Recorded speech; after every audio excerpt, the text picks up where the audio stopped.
Selamat malam Bapak-Bapak, selamat kita jumpa di dalam Tuhan Yesus Kristus. Kita akan baca satu ayat, 2 Korintus 5 ayat 17. 2 Korintus 5 ayat 17.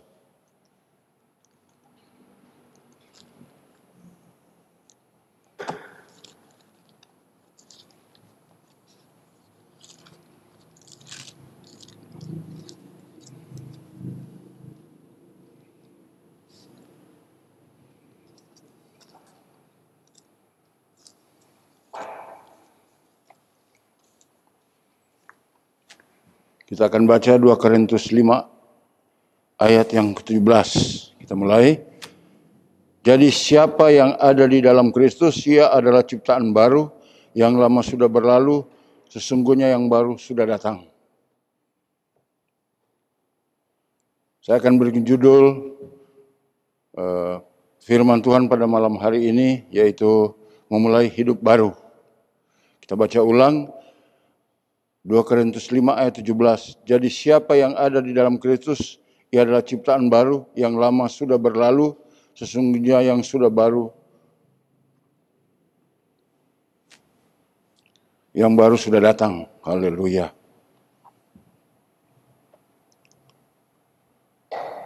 Di zaman ini, dasar-dasar utama manusia, yaitu masalah ekonomi, sedang terguncang. Bahkan banyak hal yang mengguncangkan kita sebagai manusia di kolong langit ini. Mungkin kita sudah punya rencana dari bulan Januari sampai akhir tahun, sudah menyusun rencana yang bagus. Tetapi karena COVID-19 ini mengalami goncangan-goncangan yang luar biasa. Tetapi pesan Alkitab adalah kabar baik. Semua telah menjadi baru dalam Kristus Yesus. Bukan diperbaiki, bukan direhabilitasi, tetapi baru.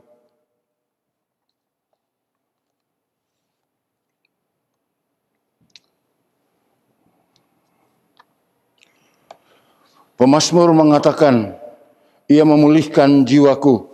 Mazmur 23 ayat 3. Mazmur pasal 23 ayat 3.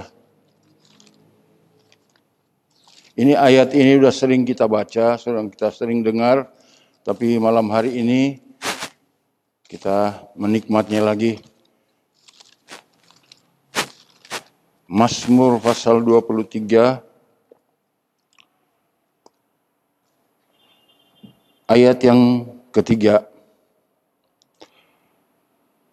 Ia menyegarkan jiwaku, ia menuntun aku ke jalan yang benar, oleh karena namanya. Haleluya. Tuhan memulai rencana awal di mana kita diciptakan dalam gambar dan kemuliaannya. Kita tidak sedang berbicara tentang perbaikan, rehabilitasi atau reformasi. Kita sedang berbicara tentang perubahan sejati dari dalam keluar. Roma 12 ayat 2 dan 3. Roma pasal 12 ayat 2 dan 3.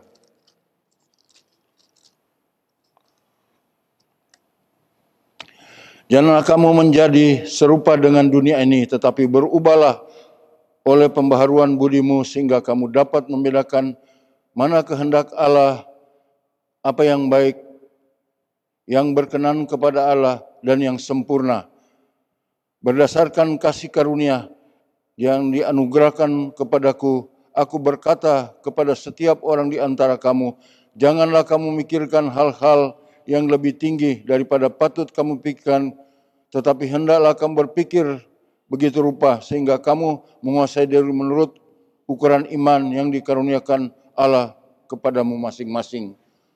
Haleluya. Kalau kita memperhatikan keadaan hidup kita saat ini, pasti siapapun di kolong langit ini akan mengalami satu goncangan. Karena seperti saya katakan tadi, masalah COVID-19 ini telah memporak-porandakan seluruh rencana manusia di kolong langit ini. Baik negara maju maupun negara berkembang, negara miskin mengalami hal-hal yang sama. Sudah beberapa negara yang mengalami resesi. Bahkan Perdana Menteri Jepang kalau tidak salah, dia mengundurkan diri karena merasa tidak mampu bahkan sakit.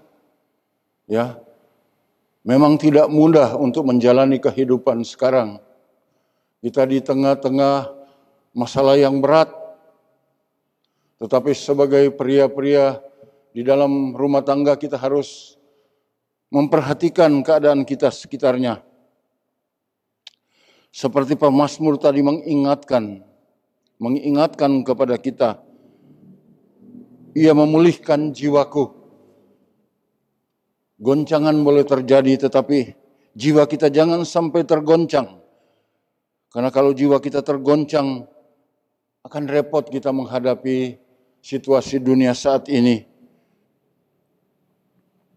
Jadi kita harus perhatikan, sejak kita terima Kristus di dalam kehidupan kita, saat kita dibaptis, lahir baru, hidup kita baru, bukan direhabilitasi, bukan direformasi, tetapi kita baru. Sesuai dengan firman Tuhan, seperti rencana awal di mana kita diciptakan dalam gambar dan kemuliaan-Nya.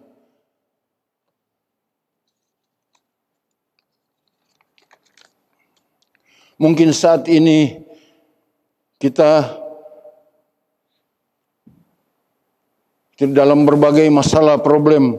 Pertama, mungkin kita sakit parah yang tidak dapat disembuhkan menurut dokter. Dua, perkawinan kita mungkin sedang mengalami keberantakan. Tiga, hati kita sedang sedih karena anak-anak kita, putra-putri kita suka melawan atau belum diselamatkan. Masalah keempat, seperti saya katakan tadi, kesulitan ekonomi. Karena kalau kesulitan ekonomi, goncangan luar biasa akan terjadi. Kita melihat sekarang situasi saat ini, bagaimana jutaan manusia tidak bekerja, dibantu oleh pemerintah dengan bantuan-bantuan pangan yang seadanya. Bagaimana mungkin tidak bekerja mengharapkan suatu hasil, karena produksi tidak berjalan, tenaga kerja tidak diperlukan di seluruh dunia. Banyak PHK, pengurangan tenaga kerja, itu dampaknya luar biasa, saudara-saudara. Sampai di petani-petani pun yang tidak terikat dengan sesuatu kerjaan, tidak semudah yang kita duga untuk saat ini. Mereka takut keluar rumah, karena takut kena virus COVID. Virus COVID itu tidak kelihatan. Luar biasa, ini firman Tuhan sudah 2000 tahun yang lalu diingatkan. Akan ada balas sampar menjadi kenyataan dan fakta sekarang. Semua orang di alam semesta ini berdoa dan berdoa. Terkecuali negara yang tidak percaya kepada Tuhan, tidak akan berdoa, tetapi semua yang mengabdi kepada Tuhan pencipta langit dan bumi ini pasti berdoa siang dan malam. Kapan akan kondusif? Kapan akan aman? Kita tidak tahu apa yang terjadi untuk hari esok selanjutnya. Tetapi kita menyerah kepada kehendak Tuhan. Apa yang Tuhan buat adalah baik. Tetapi kita tahu Tuhan tidak punya rencana untuk memberikan balas sampar atau COVID kepada manusia. Tetapi ini adalah versi dari setan. Tetapi seizin dari Tuhan. Supaya kita sadar apa yang kita harus lakukan pada saat ini. Benar-benar kita harus mencari Tuhan dengan sungguh-sungguh. Seperti saya katakan, mungkin kita sakit parah, tidak dapat disembuhkan menurut dokter. Mau kemana kita? Ya, perkawinan kita juga mungkin sedang berantakan. Itu tidak kelihatan, hanya kelihatan di rumah kita. Tiga, hati kita mungkin sedang sedih atau gundah gulana karena anak-anak kita, putra-putri kita suka melawan atau belum diselamatkan. Kita lebih banyak berdoa bahkan kesulitan ekonomi apapun bisa dilakukan. Ya, karena seperti kita ketahui kalau berbicara masalah ekonomi, berbicara tentang kebutuhan hidup sehari-hari, teristimewa untuk makan. Manakala kita tidak makan, akan timbul hal-hal yang negatif dalam kehidupan kita. Kalau sudah tidak makan, orang bisa aja berbuat hal-hal yang negatif, mencuri. Padahal firman Tuhan sudah mengingatkan, jangan mencuri, tetapi karena keadaan, kita tahu di sekitar kita, di sekeliling kita banyak hal yang terjadi. Pemerintah saat ini bingung, sibuk. Kalau devisa kita sudah habis, ya mungkin bantuan pangan hanya berlaku sampai bulan Desember, saya dengar. Nah kalau sudah tidak berlaku bantuan, bagaimana jadinya? Apakah sudah ada perubahan tentang COVID-19 ini? Karena kalau devisa negara sudah habis, dihamburkan untuk kebutuhan masyarakat yang tidak mampu. Tetapi saya melihat ketidakadilan pun terjadi. Karena bilang satu ditujukan kepada masyarakat yang tidak mampu, kenyataannya hanya 25% yang sampai atau setengah. Bahkan banyak berkeluh kesah karena tidak mendapat bagian. Hal itu meresahkan kehidupan masyarakat. Sampai pemimpin negara kita, presiden kita mengeluarkan statement-statement. Tetapi itu pun dilanggar oleh manusia-manusia yang tidak berperi kemanusiaan, yang tidak tahu Tuhan. Tetapi kita sebagai pria-pria yang kenal akan kebenaran Tuhan. Biar kita menyerah kepada kehendak Tuhan, bukan kehendak kita yang terjadi. Yesus pernah berkata, Yohanes 10 ayat 10.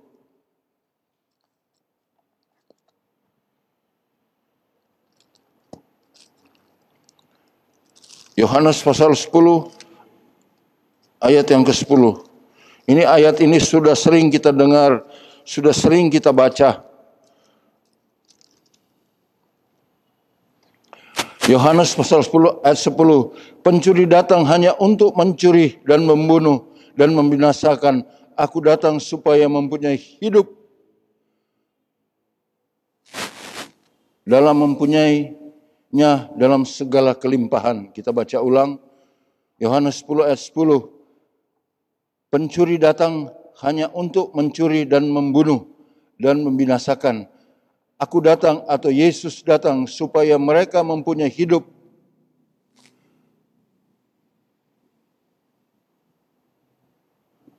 Dalam mempunyainya dalam segala kelimpahan.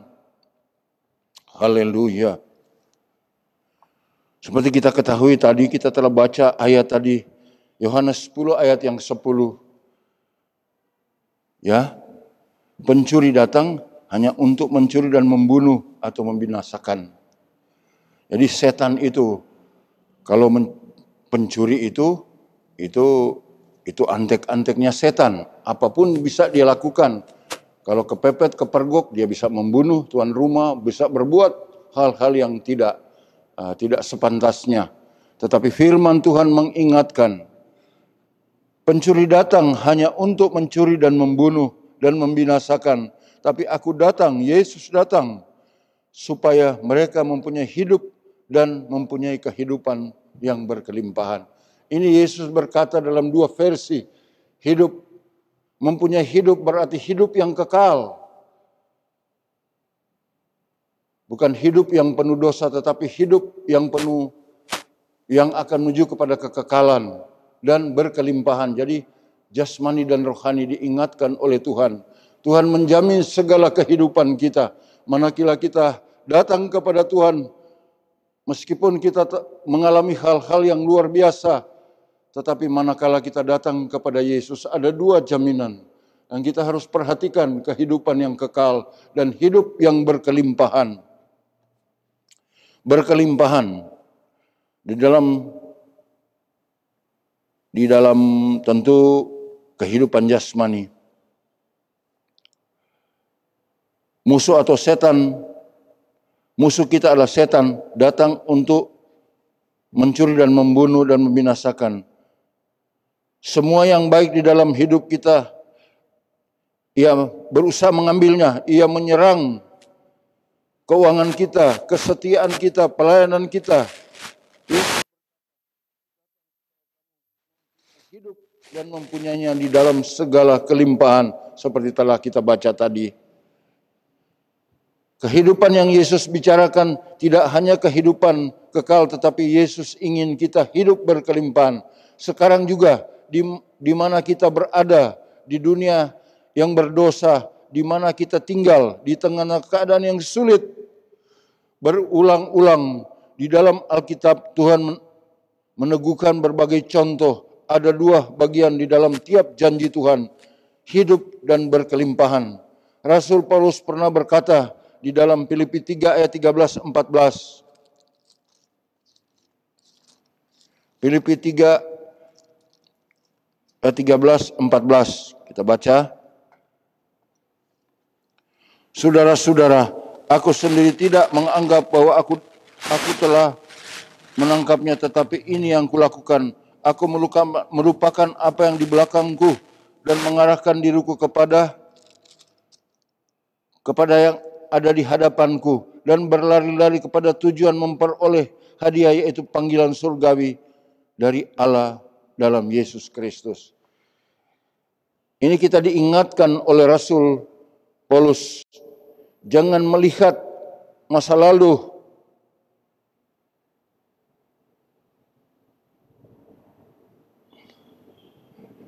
Jangan melihat masa lalu dengan penyesalan, rasa bersalah, rasa malu. Kita tidak dapat mengubah masa lalu. Minta Tuhan mengampuni masa lalu kita dan menyembuhkan kenangan-kenangan negatif. Lihat masa depan. Tanyalah pada Tuhan, apa selanjutnya? Yesaya 43 ayat 19. Yesaya pasal 43 ayat 19.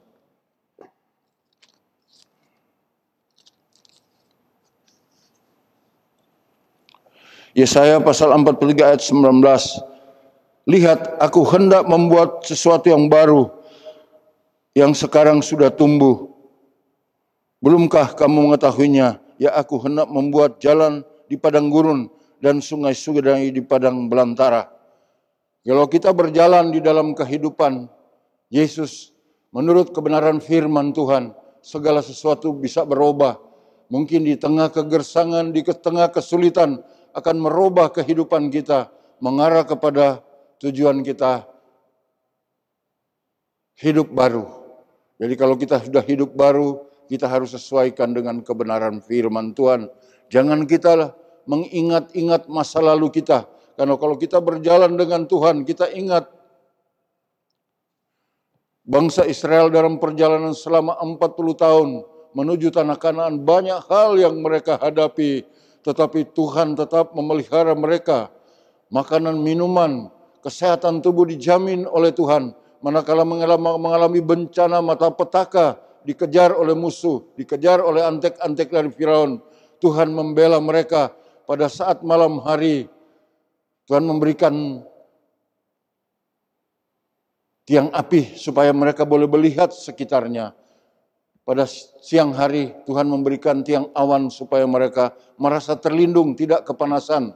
Dan mereka berjalan selama 40 tahun. Mereka tidak pernah kekurangan.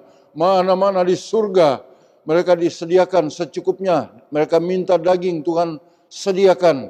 Tetapi satu hal, mereka harus setia kepada Tuhan. Jangan macam-macam menghadapi dunia saat ini. Kita pria-pria, kita harus bawa keluarga kita, jangan macam-macam. Kita harus melihat ke depan. Kita banyak berdoa, menyerah kepada Tuhan. Karena Tuhan pasti ingat kepada kita dalam perjalanan bangsa Israel selama 40 hari berubah menjadi 40 tahun. Dan mereka tidak pernah merubah kasut mereka. Mereka tidak pernah ganti pakaian. Mereka tidak pernah sakit. Karena kemuliaan Tuhan menudungi mereka, sama dengan kehidupan kita saat ini. Kita tidak perlu takut pada akhir-akhir perjalanan hidup kita, karena ini sudah pada akhir zaman. Tujuan kita hanya satu, melihat ke depan, melihat surga yang Tuhan janjikan. Tetapi kita harus mengabdi sungguh-sungguh, harus beribadah sungguh-sungguh, berdoa sungguh-sungguh kepada Tuhan. meminta kemuliaan Tuhan selalu ada bersama dengan kita, akan merubah seluruh pola hidup kita, membuat kita mengerti apa kehendak Tuhan. Jangan sampai kita tidak peka dengan suara-suara Tuhan. Jangan menampung makanan berlebihan, tetapi kita berdoa apa adanya yang Tuhan berikan, itu semua baik. Tuhan tidak punya rencana tidak baik dalam kehidupan umatnya. Kalau Tuhan telah memanggil kita, Tuhan telah mengangkat kita dari lumpur dosa, kita melihat ada kehidupan yang baru. Ya, meskipun dunia penuh dengan kesusahan dan kesulitan, siapa yang tidak takut untuk saat ini? Semua pemerintahan di dunia mengalami kegentaran. Sudah beberapa negara resesi. Bagaimana kalau terjadi resesi di negara kita? Saudara-saudara, devisa sudah habis. Tidak ada jaminan bagi orang-orang yang tidak mampu menjalani hidup, tidak bekerja, mau makan apa? Pasti kematian, kesusahan akan terjadi. Tetapi kita percaya Tuhan pernah berjanji, aku memanggil kamu. Tuhan tidak pernah membiarkan kita. Seperti janji Tuhan Yesus waktu dia naik ke surga, bahwa aku akan mengirim roh penolong. Kita manfaatkan roh penolong ini biar sungguh-sungguh dengan kekudusan kita bawa kehidupan kita di hadapan Tuhan. Biar kita penuh dengan kekudusan. Karena manakala kita menyimpang ke kiri dan ke kanan, Roh Kudus tidak akan menolong kita. Kita berjalan sendiri dengan kemampuan kita sendiri. Kita akan kesasar, mengalami kesukaran dan kesulitan, bahkan kebinasaan. Tetapi kalau kita menyerah kepada Tuhan Yesus, menyerah kepada kehendak Tuhan, kita akan mengalami hal-hal yang luar biasa. Haleluya. Haleluya. Haleluya. Nah, kita sebagai umat-umat Tuhan, pria-pria dan keluarga di dalam Tuhan, ya, saudara-saudara, bapak-bapak, apa kita siap menjalani sesuatu yang baru? Jangan melihat kiri kanan, jangan melihat ke belakang. Kita jalan apapun yang terjadi. Mungkin kita mengalami kerugian dalam bisnis, mengalami PHK, mengalami sakit penyakit. Kita jalan terus, jangan melihat ke kiri ke kanan, ya. Jangan kita puas dengan level kerohanian yang kita sekarang. Jangan kita tinggal di dalam zona yang nyaman. Perluas visi kita.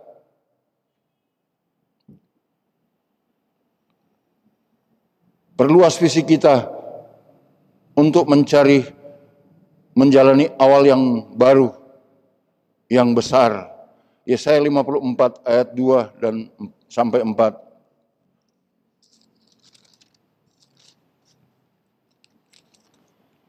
Yesaya 54 ayat 2 sampai 4. Lapangkanlah tempat kemahmu dan bentangkanlah tenda tempat kediamanmu. Jangan menghematnya. Panjangkanlah tali-tali kemahmu dan panjangkanlah kokoh-kokoh patok-patokmu. Ayat 3. Sebab engkau akan mengembang ke kanan dan ke kiri. Keturunanmu akan memperoleh tempat bangsa-bangsa dan akan mendiami kota-kota yang sunyi. 4. Jangan takut sebab engkau tidak akan mendapat malu, dan jangan takut merasa malu sebab engkau tidak akan tersipu-sipu, sebab engkau akan melupakan masa keremajaanmu dan tidak akan mengingat lagi aib kejandaanmu. Haleluya. Jelas firman Tuhan ini memperingatkan kita, jangan kita melihat masa lalu kita. Kita harus mengembangkan visi dan misi kita untuk hormat dan kemuliaan nama Tuhan. Kita semua pria-pria punya tanggung jawab di tengah keluarga. Karena firman Tuhan pernah mengingatkan, ya, manakala kita memperoleh kuasa, kita harus menyampaikan, mengembangkan visi dan misi Tuhan, ya, dari Yerusalem dan sekitarnya, bahkan seluruh penjuru dunia. Kita harus ingat itu, bukan kita terpanggil, terpilih, terus berdiam diri.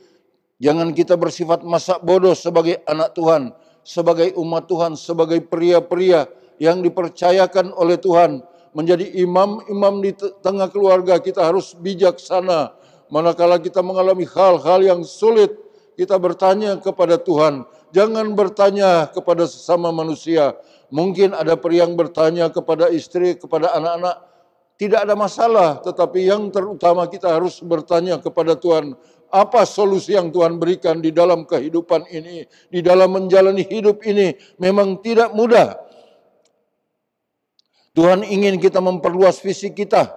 Visi rohani bukan visi jasmani. Siap menerima, siap menjalani awal yang baru. Lepas hal-hal yang membatasi Tuhan. Masuk pada hidup baru. Akan diberkati yang baru. Dan jadi berkat buat orang lain. Berdoalah. Serahkanlah masa lalu kita. Semua penderitaan. Tarik garis akhir masa lalu. Melangkah pada masa depan baru.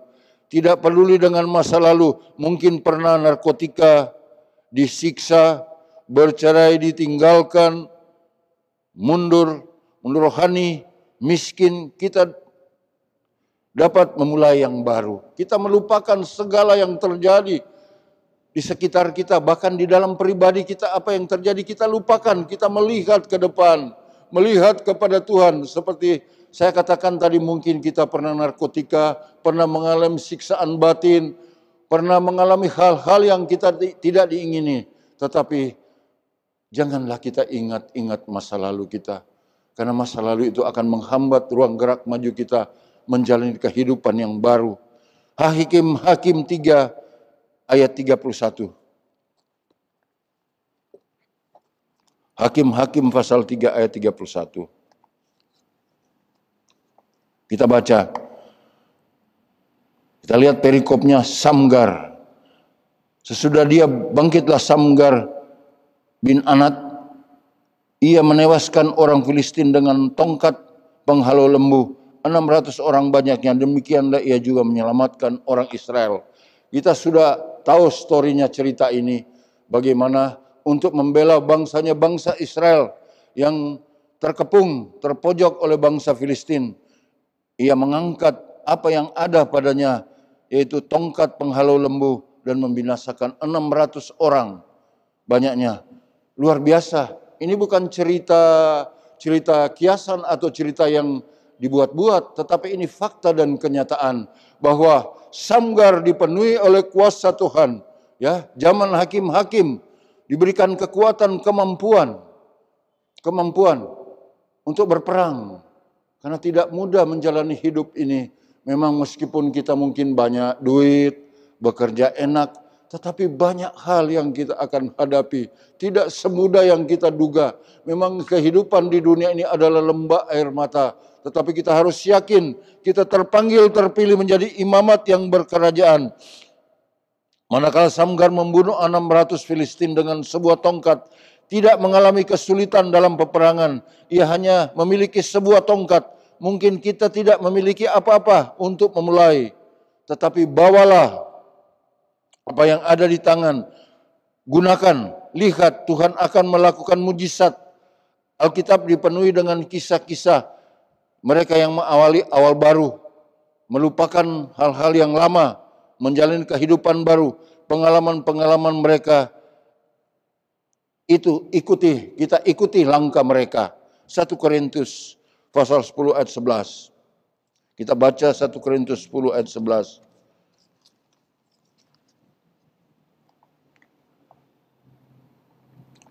Semuanya ini telah menimpa mereka sebagai contoh, dan tuliskanlah untuk menjadi peringatan bagi kita yang hidup pada waktu di mana zaman akhir telah tiba. Sebab ayat 12, sebab itu siapa yang menyangka bahwa ia teguh berdiri, hati-hatilah supaya jangan jatuh. Haleluya. Kita diingatkan oleh pula Rasul Paulus. Ya. Kita baca ulang semuanya, ia telah menimpa mereka sebagai contoh, dituliskan untuk menjadi peringatan bagi kita yang hidup pada waktu di mana zaman akhir telah tiba. Kita hidup di zaman yang terakhir ini. Tidak ada zaman lain lagi. Akan ada zaman kekal sampai kekal. Kalau tidak kekal di neraka, kekal di surga. Pilihan kita tentu kekal di surga. Ayat 12. Sebab itu siapa yang menyangka bahwa ia teguh berdiri, berhati-hatilah supaya ia jangan jatuh. Ya, berhati-hati dengan situasi dan keadaan sekarang. Pria-pria jangan sampai jatuh. Kita punya tanggung jawab di tengah keluarga untuk membawa istri, anak-anak, bahkan yang sudah punya cucu lebih dekat kepada Tuhan. Haleluya. Kita baca lagi 1 Korintus 10 ayat, kita mundur ayat 1. Aku mau supaya kamu mengetahui saudara-saudara bahwa nenek moyang kita semua berusaha di bawah pelindungan awan dan bahwa mereka semua telah melintasi laut. Haleluya. Kita mengingat masa lalu yang positif bukan negatif. Melihat nenek moyang kita, melihat bangsa Israel atau pendahulu-pendahulu kita berjalan di dalam kesukaran dan kesulitan, tetapi dengan iman percaya kepada Tuhan, mereka boleh lolos, dan mereka boleh menikmati hidup yang damai dan sejahtera.